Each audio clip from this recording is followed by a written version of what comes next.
During the third presidential debate, Donald Trump stated that he would keep us in suspense regarding whether or not he would accept the outcome of the election, thereby rounding out his role as a classic Alfred Hitchcock villain.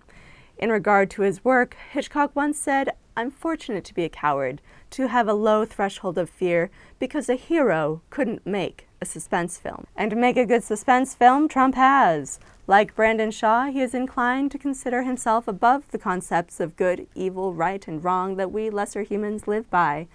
Like Alexander Sebastian, he comes across as an insignificant little man who falls in love with tall, beautiful tens until his tendencies towards Nazism and villainy are expressed. And like Richard Blaney, Trump often finds himself stuck on the back of a potato truck trying to rescue condemning evidence from the scene of the crime. Welcome back to Bunny and Me. This is Bunny and I'm Me, and today is October 23rd. We'd like to wish a very happy birthday to Brazilian football legend Pelé and to the Prince of Parody, Weird Al Yankovic. Hats off to you both, sirs. As much as we would love to spend the next several minutes riffing on the final Clinton-Trump debate, there are some recent events that have been overshadowed by Trump's imitation of an animated circus peanut seizing control of a clown car and barreling over the entirety of the GOP's political circus, while ringleader Paul Ryan shouts "every man for himself" over the sound of Eric and Donald Trump Jr. clinking glasses of stolen lemonade because the Tropicana doesn't squeeze far from the orange tree. So, Bunny and me are taking a moment to overcome the deep-seated desire to digress on a carrot-colored, tang-tinged tangent to make an attempt at compiling all the information that you need to know about the Dakota Access Pipeline. Before we begin, we'll say that this is based on the information that we have been able to compile so far, and there may be more relevant information out there that you may want to take a look at for yourselves. Now, the Dakota Access Pipeline is anticipated to be an approximately 1,172-mile, 30-inch diameter pipeline that will connect North Dakota's Bakken and Three Forks production areas with Patoka, Illinois, to enhance the flow of domestically produced light, sweet crude oil in a way that is promoted as more cost-effective, safer, and more environmentally responsible. It is expected to transport roughly 470,000 barrels of crude oil per day. The project is primarily taking place on private property, in part to avoid the legal issues associated with encroaching on official reservation land. Rather than simplifying the public's response to the project, this action seems to have enhanced the complex nature of the pipeline's relationship with its neighbors in a variety of ways. For instance, indigenous nations from across the United States are now camped on land belonging to the Army Corps of Engineers to express concern that future problems with the pipeline could impact drinking water for thousands of people. While Dakota Access LLC argues that the pipeline is the most environmentally friendly way to transport crude oil, the recent Colonial Pipeline leak in Alabama suggests that the activists' concerns are legitimate. The same group is also protesting the disruption of sacred tribal sites and treaty violations. Now, since, as far as we know, the pipeline is not being constructed on reservation land, it's difficult to solidify the exact legal arguments. But just because a site isn't official reservation land doesn't mean that the land isn't historically, culturally, religiously, or archaeologically significant to a certain group of people. It's hard to imagine that average Americans readily would support the upheaval of Gettysburg Battlefield or Bunker Hill for the purposes of a pipeline. The historical significance of these places are very real for many Americans, and the stories of these battles are still told in school, in movies, and in national dialogue even today.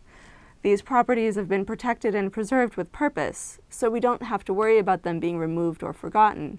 But not all of the land that lives on in North American historical and cultural consciousness has the same protection. And many times in North American history, it has been the indigenous landmarks and peoples that suffer that loss. This particular discussion is even more convoluted because in some of these cases we're talking about privately owned land, so whose ownership takes precedence? Today's farm owners are the stewards of generations past. Ultimately, in some cases, these groups fall on the same side. You see, much of the pipeline's access to privately owned land came through eminent domain, also known as compulsory purchase. In cases like this, the government or a designated agent can take control of private property with payment of compensation. This means that even though the landowners are being financially compensated for the use of their land, they may not actually want to support the actions of the pipeline. and some landowners themselves are protesting alongside their Standing Rock neighbors. As you may be aware, there are a wide array of organized and not-so-organized groups protesting the construction of the pipeline, and each group has different reasons for doing so, and despite the efforts of the Standing Rock's camp to encourage peaceful protest, feelings of unrest seem to be growing among law enforcement and protesters alike, and this unrest is exhibiting itself in a variety of ways. For instance, an Iowan landowner, Cindy Coppola, was recently arrested for blockading pipeline company trucks on her property, and actress Shailene Woodley and 26 other people were arrested for criminal trespassing during what they described as a peaceful protest.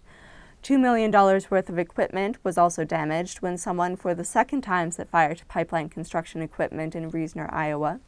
Furthermore, journalists like Amy Goodman have been arrested or charged with crimes like inciting riot through their reporting of protests and proceedings. So it's clear that people from all sides of the issue are becoming anxious, and concern for rights like freedom of speech, freedom of assembly, and property rights continue to grow. Bunny and me aren't going to pretend that we know the best step forward. Developing energy independence is worth pursuing, but so is finding ways to build bridges with disenfranchised communities and protecting the environment. So all we can do is give voice to this issue that has been overshadowed by sensationalism throughout the election process. Now, we don't want to close on Donald Trump quacking on about how Salma Hayek didn't actually turn down his request for a date.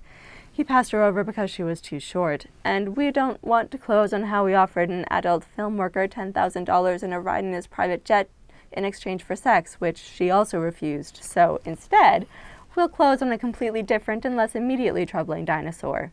Researchers have found the dinos probably didn't make the ferocious roaring sounds that Jurassic Park has convinced generations of moviegoers that T-Rex made. Rather, they were more likely to make cooing, chirping, or hissing sounds using resonance chambers instead of voice boxes, which means that all of Jurassic Park needs to be redubbed right now, and Trevor Noah's team has gotten us started. The worst part about this now is you realize they're gonna have to remaster the audio of Jurassic Park.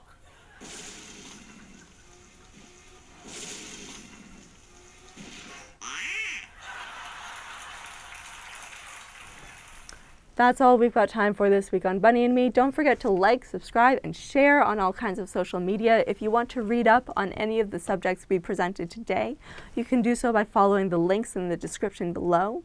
You can continue the conversation in the comments section as well, and we'll see you next time.